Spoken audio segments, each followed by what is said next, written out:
Beberapa minggu terakhir, jalanan di berbagai kota di Indonesia kembali penuh dengan spanduk-spanduk yang berisi tuntutan terhadap pemerintah.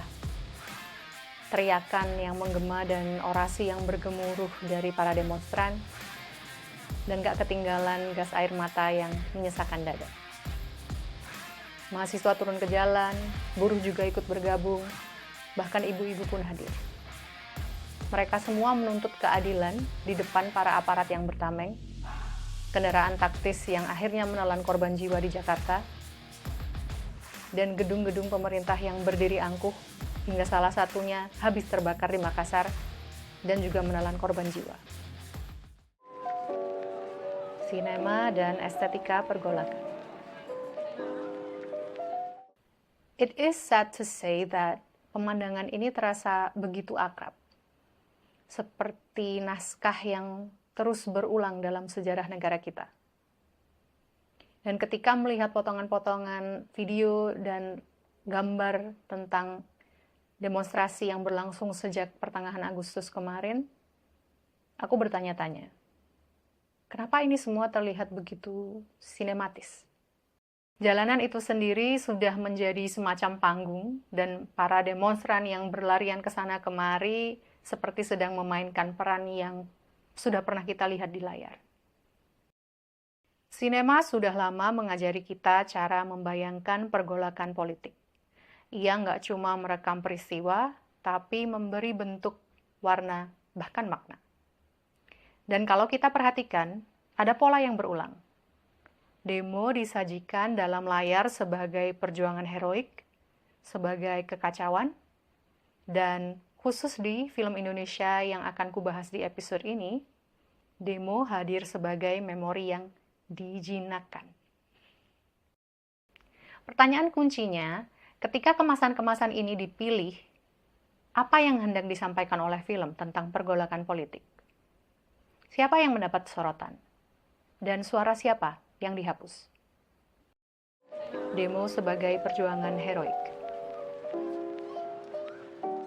Film sering memilih rute yang paling familiar, mengemas demonstrasi sebagai perjuangan heroik. Dalam jalan cerita ini, orang-orang biasa diposisikan berdiri bersama melawan kekuasaan, hingga lahirlah narasi tentang pengorbanan, martabat, dan keberanian. Salah satu contoh yang paling kuat adalah Selma yang dirilis tahun 2014 besutan Ava DuVernay. Film ini merekam momen penting gerakan menggugat hak-hak sipil warga kulit hitam di Amerika Serikat dengan fokus pada peran Martin Luther King Jr., bapak pembebasan segregasi ras di negeri Paman Sam. Film ini dibuka dengan adegan King sedang berdiri di depan cermin merapikan dasi sebelum menerima Nobel Perdamaian. Kamera bergerak tenang menangkap momen King bersama sang istri. Dengan pilihan itu, DuVernay ingin mengetengahkan kemanusiaan King. Jadi ketika aksi Bloody Sunday pecah di Edmund Pettus Bridge, penonton bisa merasakan King bukan hanya pahlawan monumental, tapi juga figur yang takut, lelah, namun tetap maju. Secara historis, adegan pecahnya Bloody Sunday ini memang krusial. Televisi di Amerika Serikat pada waktu itu menyiarkan kejadian ini, sehingga masyarakat pun melihat kekerasan aparat dalam melawan massa yang datang berduyun dengan damai sebetulnya. Hal ini menggerakkan simpati publik yang kemudian mendorong disahkannya Voting Rights Act. Selma mengingatkan kita bahwa kamera bukan hanya bisa jadi alat merekam, tapi juga senjata politik.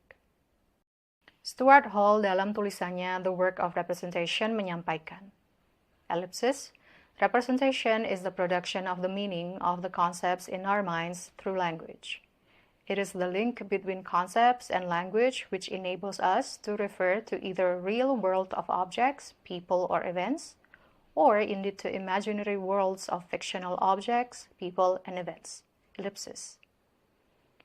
The related systems of representation enables us to give meaning to world by constructing a set of correspondences or a chain of equivalences between things, people, objects, events, abstract ideas, etc. Jadi, representasi bukan hanya soal menangkap realitas, tapi juga tentang membentuk makna. Dengan menempatkan wajah King yang penuh kerentanan dengan angle close-up, lalu beralih ke wide shot masa di jembatan, Duvernay sedang mengarahkan bagaimana kita mengingat politik. Sebagai kisah moral, bukan sekadar dokumentasi dingin.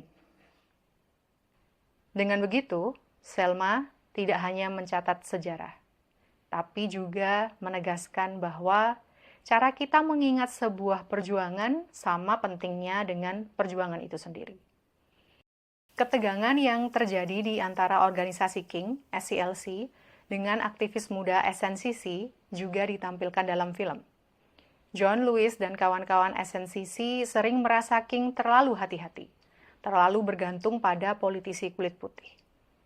Konflik ini memperlihatkan bahwa gerakan sosial tidak pernah selalu satu suara. Dengan merekam konflik internal ini, Duvernay menolak mitos heroisme yang steril. Justru di dalam perbedaan strategi itulah kekuatan gerakan sipil terlihat nyata. Apa yang membuat Selma begitu menggugah bukan hanya peristiwa sejarahnya, tapi juga cara ia ditata secara sinematis. Kamera sering bergerak lambat saat memperlihatkan masa berjalan, diiringi musik yang didominasi denting piano, menekankan damainya aksi ini. Lalu, tiba-tiba semuanya pecah. Gas air mata, pentungan, dan kuda polisi merangsek menyerang para demonstran.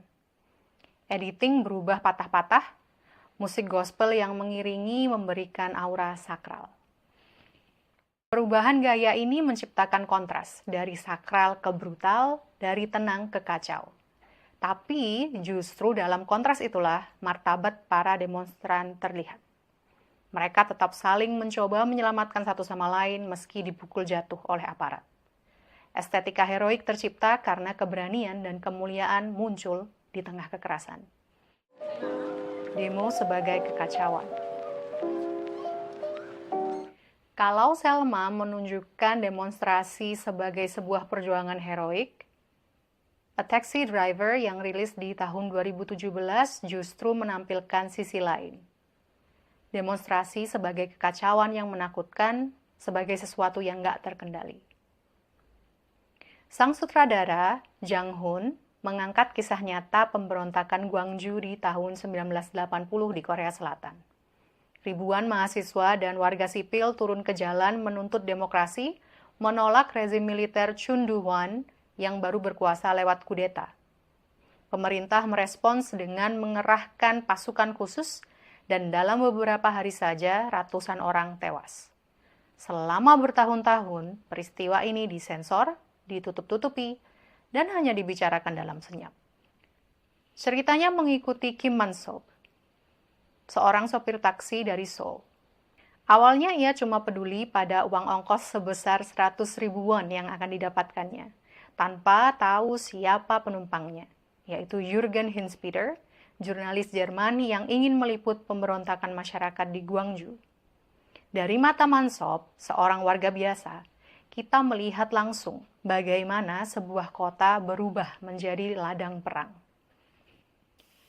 Demonstrasi mahasiswa yang awalnya penuh semangat segera dibalas dengan kekerasan brutal oleh aparat. Kamera menyorot peluru tajam yang ditembakkan ke kerumunan, orang-orang berlarian mencari perlindungan, dan asap memenuhi jalan-jalan sempit. Adegan-adegan chaos ini difilmkan dengan gaya semi-dokumenter, dengan handheld camera, geraknya yang cepat, dan suara teriakan demonstran yang mendominasi. Bedanya dengan Salma, di sini nggak ada aura sakral. Nggak ada musik gospel yang mengiringi, yang menunjukkan martabat para demonstran. Yang ada hanyalah jeritan, teriakan, suara tembakan, dan tubuh warga yang berjatuhan. Salah satu cuplikan paling menegangkan adalah ketika taksi Man-sop dikejar oleh seorang tentara. Kamera mengikuti taksinya yang digas mundur, membuat kita merasa ikut dikejar si tentara. Rasa takut tertangkap turut menyelimuti kita sebagai penonton.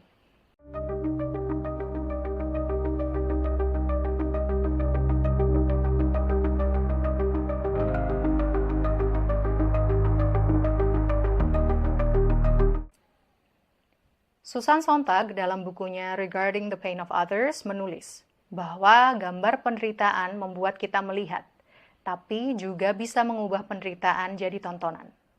To speak of reality becoming a spectacle is a breathtaking provincialism.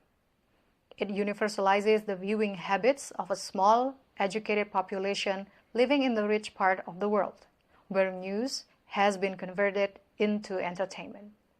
That mature style of viewing, which is a prime acquisition of the modern and a prerequisite for demanding traditional forms of party-based politics that offer real disagreement and debate.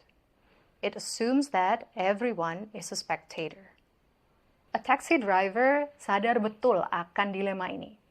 Dengan menempatkan Mansob sebagai karakter utama, yang mana adalah warga biasa, film ini memaksa kita untuk mengalami demonstrasi atau kerusuhan sebagai sebuah bencana manusiawi dan bukannya spektakel yang seru untuk ditonton.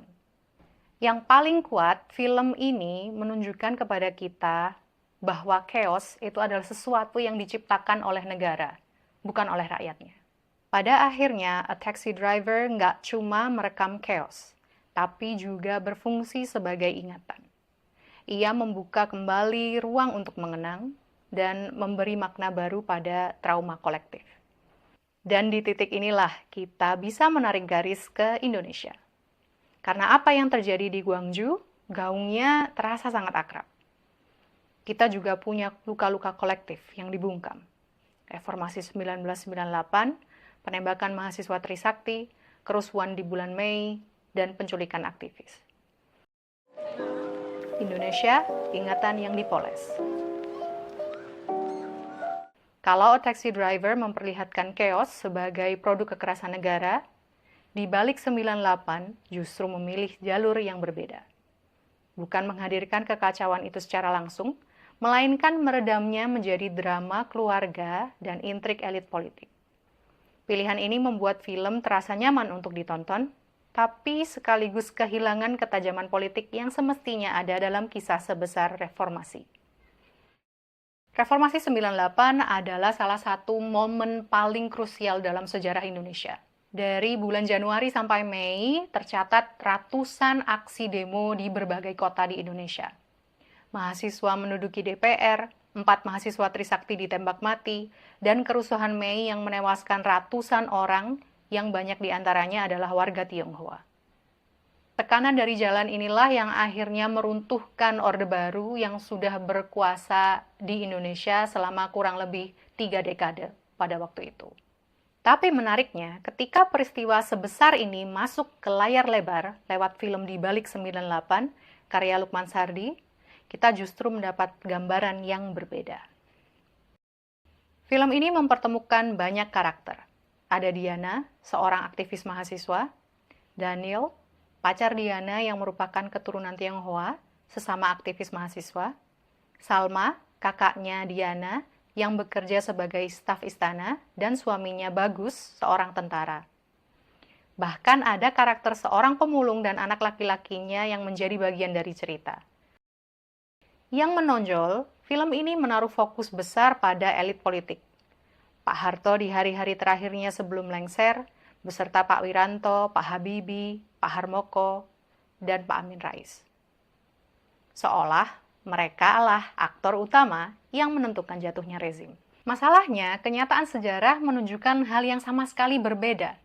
Dari bawah, tekanan mahasiswa dan rakyat adalah hal yang akhirnya menjatuhkan Orde Baru. Aftermath dari kerusuhan Mei 98 memang ditampilkan, terutama lewat kisah Daniel.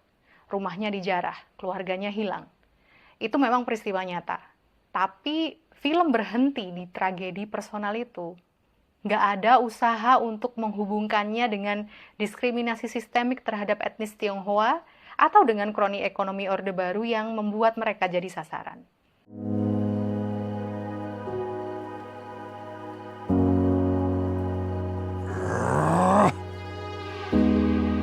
Inilah yang disebut dengan politik ingatan. Marita Sturken menulis bahwa budaya populer sering membentuk cultural memory, yakni cara kita bukan hanya mengingat masa lalu, tapi juga bagaimana kita seharusnya mengingatnya. Di balik 98 mengubah sejarah politik menjadi melodrama keluarga. Trauma reformasi diprivatisasi, dipersempit jadi duka personal. Dengan begitu, ingatan liar tentang mahasiswa yang ditembak, aktivis yang diculik, dan rakyat yang turun ke jalan diganti dengan narasi yang lebih aman. Dengan memilih apa yang ditampilkan dan apa yang dihapus, film ini ikut menentukan cara kita mengingat reformasi. Hasilnya jelas, bukan ingatan yang liar, penuh tuntutan, tapi ingatan yang dipoles. Ingatan yang nampak rapi, tapi justru menyesatkan. Film pada akhirnya tidak pernah netral. Ia selalu memilih. Ia menentukan siapa yang dianggap pahlawan dan siapa yang hanya figuran. Apa yang dikenang, apa yang dihapus. Dan hari ini, ketika kita kembali melihat mahasiswa, buruh, dan warga turun ke jalan, pertanyaannya adalah, bagaimana semua ini akan dikenang nantinya? Apakah akan direkam sebagai heroisme, seperti di Selma, atau sebagai chaos, seperti di A Taxi Driver? Atau akan dipoles menjadi drama elit, seperti di Balik 98? Pertarungan soal demonstrasi bukan hanya terjadi di jalanan, tapi juga dalam ingatan, dalam cerita, dan dalam sinema. Kalau kita sungguh-sungguh ingin menjaga martabat demokrasi, pertanyaan ini tidak boleh berhenti diajukan. Siapa yang ceritanya didengar? Siapa yang dibungkam? Dan siapa yang akan menuliskan sejarahnya?